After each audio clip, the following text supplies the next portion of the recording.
Oui, mais je commencerai pour traiter ce sujet à partir d'une expérience personnelle. Laurence Régnier aurait pu en parler mieux que moi, mais c'est vrai que j'ai assisté à la présentation du SCOT en cours de finalisation sur le pays de Sancerre-Sologne, et c'est vrai que j'ai été remarquablement surpris, impressionné par la qualité du travail. Ça nécessite beaucoup d'ingénierie, mais il est clair que par rapport à toutes les inquiétudes que j'entends ici et que je comprends, et qui ont été soulevés dans d'autres réunions auxquelles j'ai participé. Il n'empêche que le constat est là. Le projet est en voie de finalisation. Il intègre tous les objectifs de la loi et il va jusqu'à 2040.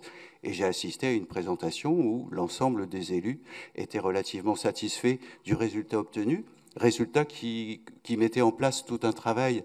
Alors ça montre bien qu'il y avait eu un travail de concertation approfondi, parce que pour en arriver là, il y a eu énormément de réunions de boulot avec tous les gens concernés.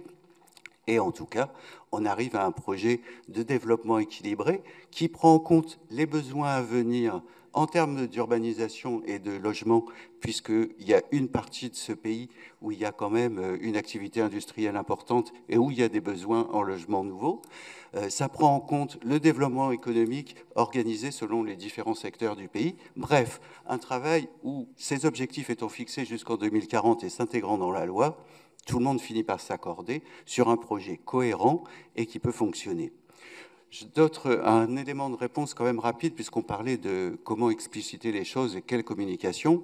Ne nous trompons pas quand même, quand on parle, ça n'a jamais été redit ici aujourd'hui, mais quand on parle de zéro artificialisation nette à partir de 2050, il s'agit d'un solde. Donc quand j'entends dire qu'on ne pourra plus rien construire à la campagne, c'est une aberration totale. Même en termes de construction neuve, je suis désolé, mais c'est un solde entre la renaturation et la construction nouvelle, avec en plus, non pas des espaces constructibles, mais à partir de 2030, de véritables espaces mesurés à partir d'outils informatiques et photographiques avec des photos de satellites.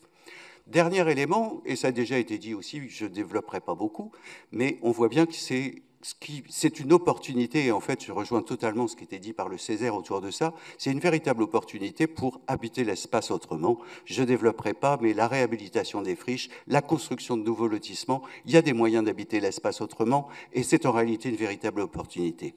Vous voyez, cette intervention se veut très optimiste, j'y amènerai quand même un bémol. Et surtout les sujets qu'on traite depuis ce matin, cela a un coût.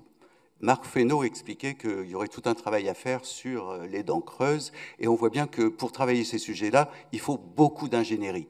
On a parlé aussi des opérations cœur de ville. Moi, je m'interroge quand même, quand je vois les annonces qui sont faites en termes de budget de l'État, en termes de dépenses publiques sur les années à venir, le bémol que j'apporte, c'est que tout ça est bien joli, je crois beaucoup à ce que je dis, mais les finances des collectivités locales étant exsangues, je m'interroge sur la possibilité de la faire. Merci.